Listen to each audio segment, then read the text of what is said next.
All right, let's dive into a really fascinating part of psychology. What makes you, well, you? And more importantly, how does your personality completely change how you deal with stress? You know, you've probably wondered about this yourself. You can have two people facing the exact same stressful situation, like a big exam, and one person is cool and collected while the other just completely falls apart. Why is that? Well, a big part of the answer might just be your personality type. In this explainer, we're going to break down the classic A, B, and C personality types and how they're linked to stress. And hey, if you're studying for your AQA Psychology A-level, think of this as your essential revision guide to totally nail this topic. Okay, let's get started with Assessment Objective 1, or AO1. This is all about the foundational stuff, the key definitions and descriptions that you've got to have locked down for your exam. So, let's kick things off with the famous Type A personality. You probably know someone like this. They're super competitive, always racing against the clock, and could be pretty impatient or even hostile. And here's a cool fact. This idea didn't even come from psychologists at first. It was two cardiologists, Friedman and Rosenman, who noticed that a lot of their heart patients shared this same intense, driven personality. And this is the stat that really put their work on the map. They did this huge study, the Western Collaborative Group Study, following thousands of men for years. And the key takeaway? The men they identified as Type A were literally twice as likely to develop coronary heart disease. That is a massive link between personality and your physical health. Now, on the complete flip side, you have the Type B personality. They're pretty much the mirror opposite of Type A. Where Type A is competitive and rushed, Type B is relaxed, uncompetitive, and way more patient. And this has a huge effect on their bodies. They have much lower physiological arousal, meaning they aren't stuck in that constant high-alert stress mode. And then there's Type C. These are often called the people pleasers. They're cooperative, passive, and tend to avoid conflict at all costs. But the defining feature here is that they suppress their negative emotions. They just bottle things up, especially anger. And as we're about to see, that creates a really unique and damaging kind of internal stress. Right, on to AO2. This is where we take all that knowledge we've just learned and start applying it to real-world scenarios. This is a super important skill to show the examiner that you don't just know the theory, you actually understand it. So let's imagine two teachers in the same school. The Type A teacher sees every difficult class and every new deadline as a major threat.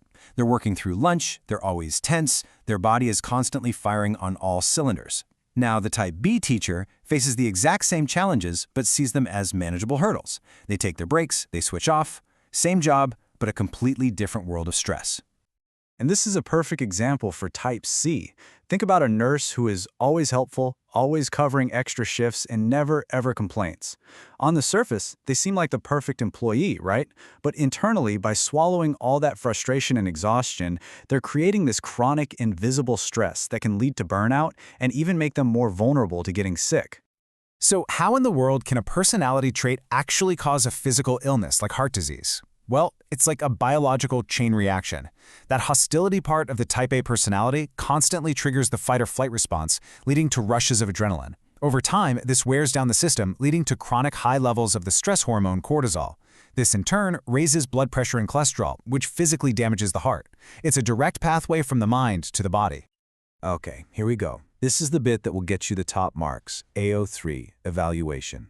This is where you need to be a detective, a critic. You need to weigh up the evidence and decide how strong this theory really is. So, at a glance, you can see it's a mixed bag. On the plus side, the theory had some really strong early research behind it, and it just makes intuitive sense to us.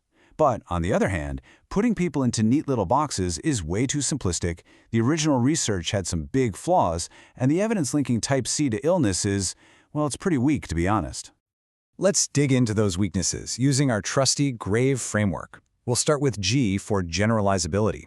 The original massive study by Friedman and Rosenman, it only used middle-aged men from California. So, can we really say these findings apply to women, or to younger people, or to people from completely different cultures? Probably not. That's a huge problem. Next up in GRAVE is V for validity. Are these categories even a valid or accurate way to describe something as complex as human personality? Most psychologists today would say no. Personality is more of a spectrum, a dimension, not a simple box you can tick. And here's the real killer for the theory. Later research found that it wasn't the whole Type A package that was the problem. It wasn't the competitiveness or the time urgency. It was one specific component, hostility. That single finding really undermines the validity of the original concept.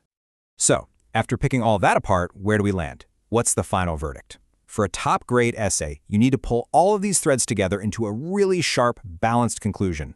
Let's synthesize. I think this quote just sums it up perfectly. The theory was absolutely groundbreaking. It was one of the first to draw that clear line between what's going on in our heads and what's happening to our bodies. But it's just not the whole picture. So, if you get that big 16-mark question, here's your game plan. You start by giving credit where it's due, acknowledge how important the theory was. But then, you pivot and argue that it's way too simplistic on its own. You explain that stress is biopsychosocial. It's this complex dance between our biology, our psychology, and our social world. Then you can finish strong by mentioning that more modern, nuanced models like hardiness are generally preferred today because they just explain more of the data. And that brings us to one final thought to leave you with. Is it actually helpful to think of ourselves as a type A or a type C? Can it help us understand our tendencies? Or do these labels just become dangerous boxes, self-fulfilling prophecies that stop us from believing we can change and learn to cope with stress in healthier ways? Something to think about.